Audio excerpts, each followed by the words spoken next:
this ties the longest winning streak with you at the helm. I'm just curious from a coach's perspective, do you care about winning streaks at all? Do they tell you anything, or obviously just that they're playing well? It beats the alternative. And that's what it means. I mean, I'd much rather win 9 in a row than lose 9 in a row, and this is coming off of a 3-game losing streak. So now I don't know what it says about us. I don't think we played great tonight. I thought our defense was absent for 3 quarters. But we did enough. I thought the group to start the 4th quarter was terrific. I think they started off on a 13-2 run. But as far as a 9-game win streak, this time of year, it's really important to stack wins. That's the most important thing. Whether you played great, you didn't play great, we won. And there's a lot to clean up.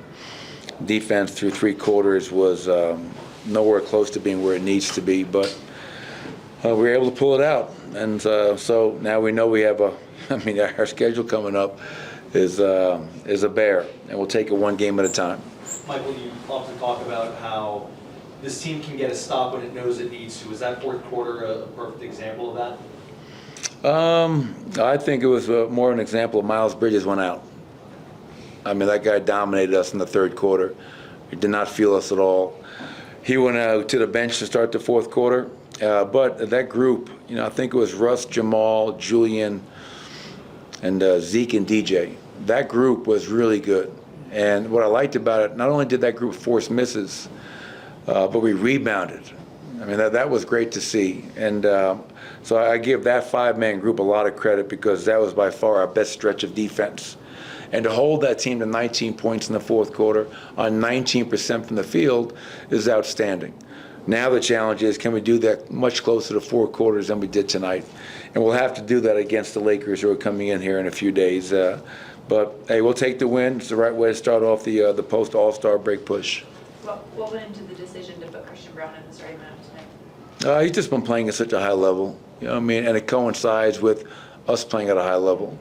It wasn't anything that Russell Westbrook hadn't done.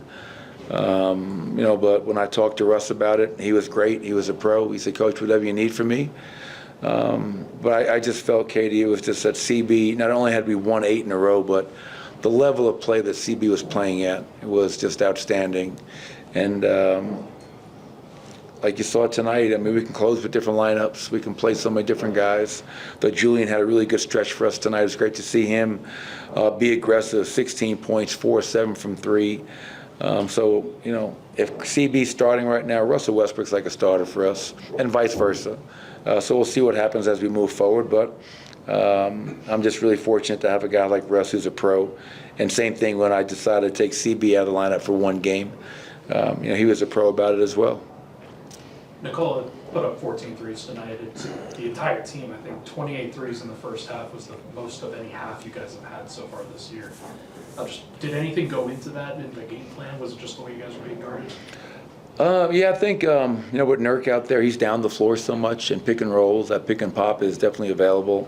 We talked about that. And obviously with Nikola, he's shooting the ball so well from 3. And so it's a delicate balance, right? Because he's the best post-up player in the world who's having a career year from 3 and trying to mix that balance of, playing inside out. We only scored 52 in the paint tonight. I think we usually score around 60, but to your point, Ryan, 19 of 43 from 3, that's like usually 2 games worth for us. That was a joke, guys.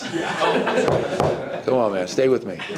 Jamal also had it going tonight. It's nice to have a guy that puts up 55 out of the break and then 34 on the way back. Just what are you seeing from him and how aggressive he's been? Well, not only aggressive, but efficient. Because you can be really aggressive and, slow down, what are you doing? But for him to go, 12 of 18, 7 of 10 from 3. And he got off to a great start in that first quarter, and he maintained that throughout the whole night. So 34 points for him. Nikola, 29 and 17 and 9. Aaron Gordon, 18 and 7. So we got contributions from a lot of guys. But yeah, we've always said it, when Jamal is aggressive and playing with that kind of swagger, that usually leads to a big night for him. Michael, you touched on it there, but how beneficial do you think that break was for Aaron? Felt like he was playing with a little more power around the rim, I guess? Yeah, he was definitely a man around the rim, being forceful, playing to the rim.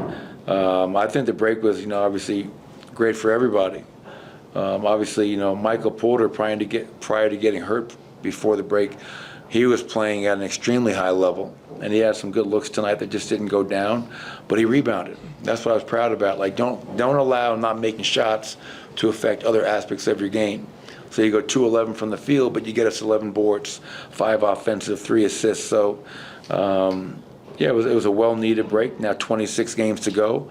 I believe Memphis lost tonight, so we're currently in second place. And, the standings are going to be probably changing every single day as we move forward. But we just have to worry about us and control our own destiny and take this thing one game at a time. You mentioned being the 2 seed. What's the balance look like this year for trying to get that higher seed and also making sure you have energy, I guess, for the playoffs? Yeah, I mean, no matter who you play in the West, man, it's going to be a dogfight. Think about the teams that are like outside the plane right now. I mean, the East, I think, has, 6 teams that are above 500? The West currently has, I think, 10. There's no, let's get this seed so we can play this team. Okay, careful what you wish for. So we'll continue to go about our business, but we're not going to try to win the battle and wind up losing the war. We got to be smart about that as we approach these final games and make sure that we have enough in the tank for a deep run, hopefully. Thank you, Coach. Appreciate it, everybody. Jamal tonight.